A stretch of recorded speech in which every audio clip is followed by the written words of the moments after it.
Thanksgiving at the Lawson house had always been loud.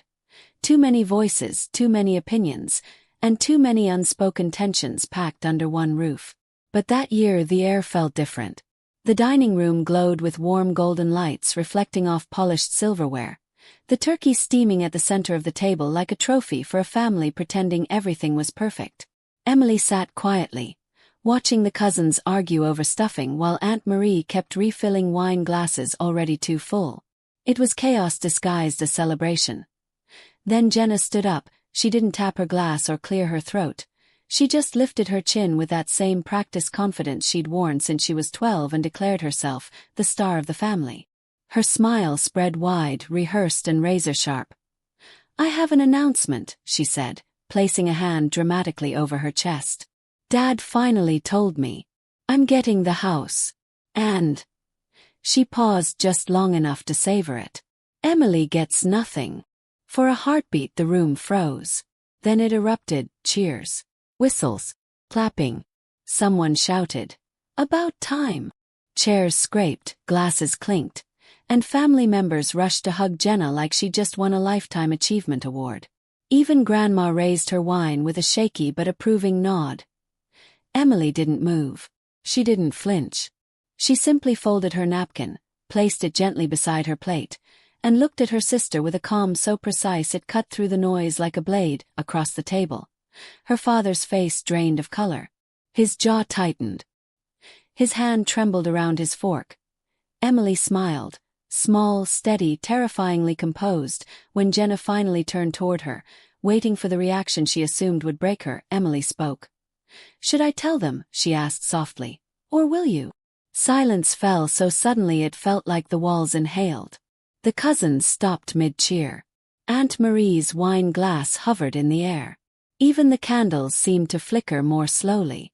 Jenna's smile faltered, a hairline crack forming across her confidence. Their father's gaze locked onto Emily, something pleading or warning. Behind his eyes, every person at that table felt the shift, the invisible tremor of a truth ready to detonate. "Before I tell you what happened next, drop a comment and let me know. Have you ever been the overlooked one in your family? You're not alone. That I should probably start by telling you who I am. I'm Emily, the other daughter. The one people in my family mention with a shrug, a polite smile, or the phrase, 'Oh, she's off doing her own thing in Chicago,' as if independence were a flaw instead of survival. Growing up, our family portrait looked perfect from the outside. Matching outfits every Christmas. Identical braids on the first day of school. Birthday parties with color-coordinated decorations. But if you stared long enough you could always spot it. The subtle way my parents angled their bodies toward Jenna, the extra room she took up in every photo, the way I was always half a step to the side. As if I wasn't part of the main picture. Jenna was the golden child and everyone knew it. She got the dance classes, the private tutors, the week-long summer camps that cost more than my entire college semester. If she sneezed, the whole house asked if she was okay. If I got sick, my mom told me to drink water. When Jenna won something, it was framed and hung. When I succeeded, it was "nice, honey," followed by a reminder not to brag. WY22, I realized I needed air. A life where I didn't have to ask permission just to exist. So I moved to Chicago. My parents called it impulsive, dramatic, even selfish. But Grandma Evelyn, the only person who ever looked at me without comparing me to my sister, held my hands and said, "Go. Live where you can breathe." She never stopped calling me. Never missed a birthday. Never let me forget I mattered. Which is why her empty chair at Thanksgiving hit me like a bruise. She passed 8 months earlier, and my family avoided looking at that space as if acknowledging it would break the illusion of the day. They kept saying, "Let's just focus on being grateful." But the energy was off. Strange. Heavy. My parents kept whispering to each other, stopping when I walked by. My father wouldn't meet my eyes. My mom kept smoothing her napkin like she was hiding something in the folds. Even Jenna, normally loud and sparkling with attention, was jittery, like she'd been waiting for something to happen. And it did. If you've ever felt invisible in your own family, hit that like button. This story is for you. 6 months before that Thanksgiving disaster, my phone lit up with a call from my mom. She never called me during the workday, ever, so the moment I saw her name my stomach tightened. "Emily, honey," she said, sugar-sweet but shaky. "Your dad and I need you to come home this weekend." "Important. Just some house paperwork." "Very routine." Routine. That word alone told me it wasn't routine at all. When I walked into the living room that Saturday, both of them were already seated on the couch, a thick blue folder sitting on the coffee table between them like a trap sealed with a ribbon. My mom pushed it toward me with a smile too tight around the edges. "It's just refinancing paperwork for the house," she said. "Nothing complicated. We just need your signature." I hadn't even opened it before something in me recoiled. The font on the tab, the weight of the folder, everything felt wrong. "Okay," I said slowly. "I'll look it over. And then I'll have my lawyer review it." The reaction was instant. My father's face snapped from neutral to panicked, and my mother's hand shot out, slamming the folder shut like she was trapping a spider. "No lawyers, Emily," Mom said sharply. "This is family business." There it was. The truth slipped through the cracks of her voice. I took the folder anyway. 3 days later, I was in my lawyer's office watching his eyebrows climb higher and higher as he flipped through the pages. "This isn't a refinance," he finally said, sliding the packet back across the desk. "It's a debt transfer." "A what?" He pointed to the buried clauses, pages intentionally written in dense, predatory language. "Your parents took out a second mortgage 2 years ago. They've missed several payments. Signing this would make you legally responsible for the outstanding balance." My heart thudded. Why would they do this? He gave me a look that said he'd seen this before. "Because they're trying to move the debt to someone else before foreclosure starts." 2 hours after I left his office, my dad called. He didn't mention the folder. Didn't mention the lies. He just cleared his throat and said, Sweetheart, could you send a little money? Just a temporary thing. I'll explain later." But the explanation kept changing. Missed payments turned into medical bills. Medical bills turned into a misunderstanding with the bank. Every story contradicted the one before it. That's when it hit me. My parents weren't asking for help. They were trying to pass their mess to their kids, and I was first on the list. Have you ever had family try to manipulate you into fixing their mess? Comment, yes. If this hits close to home. The worst part is coming. After I refused to sign the so-called refinancing papers, things between my parents and me turned icy. Calls became short. Texts went unanswered. When they did respond, everything felt rehearsed, careful, like they were afraid I'd ask more questions. And I did. One quiet Thursday night, sitting in my Chicago apartment with the city humming outside my window, I opened my laptop and pulled up the county property records myself. If they wouldn't tell me the truth, the paperwork would. Within minutes, my chest tightened. Missed payments. Second mortgage. A looming foreclosure date. And the total debt number, so high it made me sit back in my chair, was nowhere near what they'd hinted at. This wasn't a temporary setback. This was a financial cliff my parents had been walking toward for years. So I scrolled. A notification popped up on my phone. Jenna had posted a story. Smiling in front of the house. Caption. Future homeowner vibe sparkles house with garden. I stared at it, cold spreading through me. My parents hadn't given up on their plan. They had simply switched targets. 2 days later, Mom called with a voice full of sunshine and denial. "Oh, Emily. Isn't it exciting? Jenna's been talking about hosting Christmas this year. She's taking on more responsibility. Really stepping up. Stepping up. But into a financial grave they dug themselves." I pressed my fingers to my forehead as she rambled about decorations and guest lists, avoiding anything remotely connected to the truth. That night, something in me clicked. No more trusting words.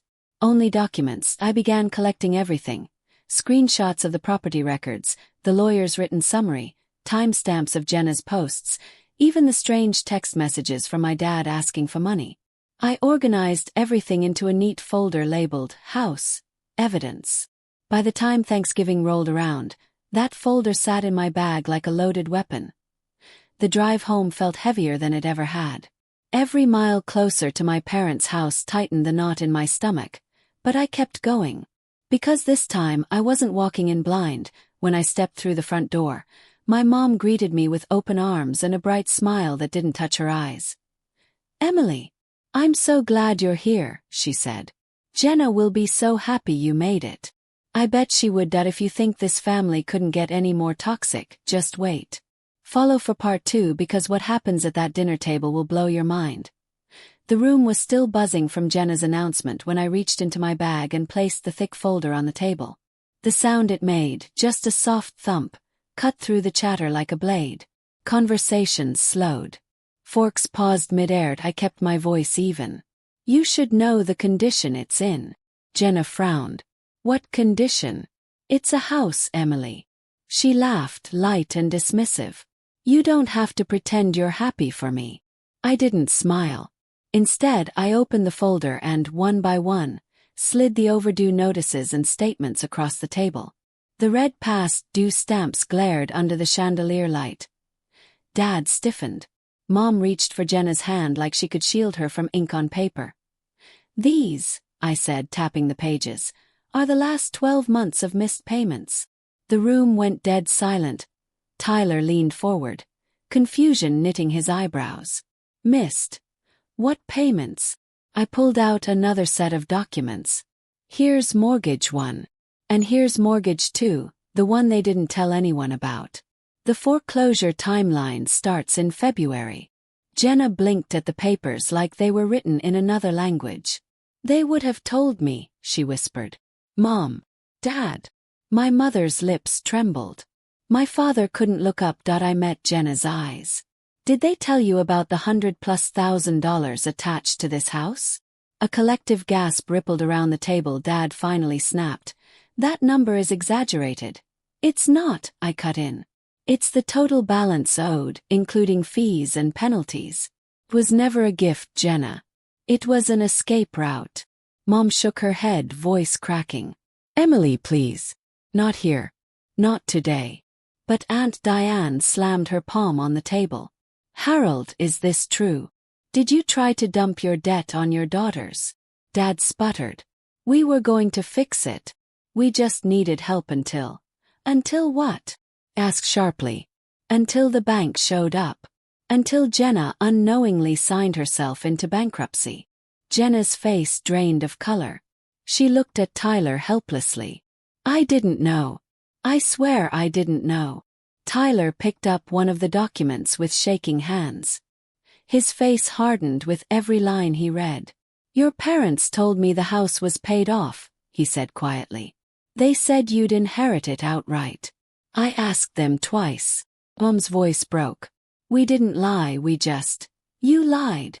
Tyler pushed back his chair. The legs screeched against the hardwood. "You lied to both of us." Jenna reached for him. "Tyler, please, just sit, we can talk." He stepped away from her touch. "I'm not marrying into this," he said, voice steady but ice cold. "I'm not tying myself to a family that hides six-figure debt behind holiday dinners." His chair toppled as he walked out. The front door slammed a beat later. Jenna collapsed into her seat, mascara streaking down her cheeks. She stared at the papers spread before her like they were shards of her life. "I didn't know," she whispered again, barely audible. "Emily, I didn't know." The entire table sat frozen, breath held, waiting for something, anything, to break the suffocating silence. The fiancé just walked out at Thanksgiving dinner. But that's not even the worst part. Keep watching because someone else is about to knock on that door. The room was still trembling from Tyler's exit when Dad finally snapped. His chair scraped back as he shot to his feet, face flushed with rage. "You ruined everything," he shouted at me, veins standing out on his neck. I didn't move, didn't blink. "You ruined everything when you tried to hand your debt to your children." Mom clutched the edge of the table, eyes red and wild. "How could you do this, Emily? You're tearing this family apart." "It was already broken," I said quietly. A murmur rippled through the relatives. Some shook their heads at my parents, others avoided looking at them entirely. For the first time in years, the room's loyalty shifted, and it wasn't toward them. Aunt Diane whispered, "How could you even consider putting this on your girls?" Before anyone could respond, Uncle Mark, who rarely spoke in family arguments, said firmly, "Your daughters are not lifeboats." The words hung heavy in the air. Then, bang, bang, bang. A hard knock slammed against the front door. Everyone jumped. Dad froze mid-breath. Mom's hand flew to her mouth. I already knew who it was. The door opened, and a man in a dark coat stepped inside, holding up a badge. "Evening. I'm looking for Mr. and Mrs. Nolan." A stunned silence consumed the room. Dad's face drained of all color. Mom swayed like she might faint. What is this about?" Dad stammered.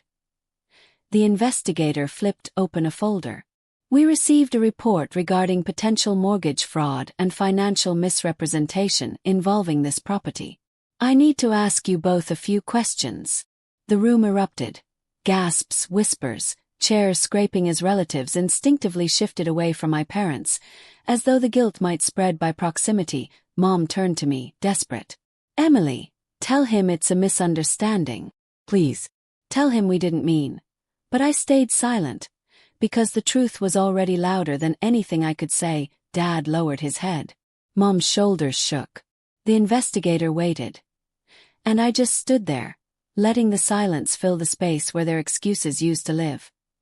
Would you have done the same thing? Comment below. Was Emily right to report her parents, or did she take it too far? After the investigator finished his questions and the room dissolved into stunned silence, I stood and reached for my coat.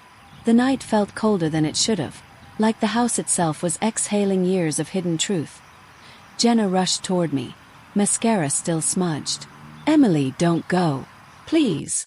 I pulled the coat over my shoulders and met her eyes. "I'll still be here," I said softly. "Just not for their lies." She nodded, trembling, and for the first time in years I saw her. Not the golden child, not the favored daughter. Just my sister, finally understanding. Weeks passed. The house went on the market, its listing photos carefully cropped to hide the foreclosure signs. My parents moved into a cramped apartment across town, one they could barely afford even without the old mortgage dragging behind them. For once, they had to sit in the consequences they'd always tried to hand off to us. Jenna started therapy. She called me almost every week, sometimes just to talk, sometimes to cry, sometimes to apologize. She told me she finally understood why I left for Chicago, why I stopped letting our parents dictate my life, why freedom for me came with distance. And somewhere in all that pain, something shifted between us. Something healed. Here's what I learned. Telling the truth isn't betrayal. Hiding it is. Families built on denial always collapse, because anything rotten beneath the surface eventually rises. And sometimes the bravest thing you can ever do is stand alone. If you've ever had to choose between keeping family peace and telling the truth, you're not alone. Share your story in the comments. And if this resonated with you, follow for more real stories about family, betrayal, and standing up for yourself. You deserve to be seen.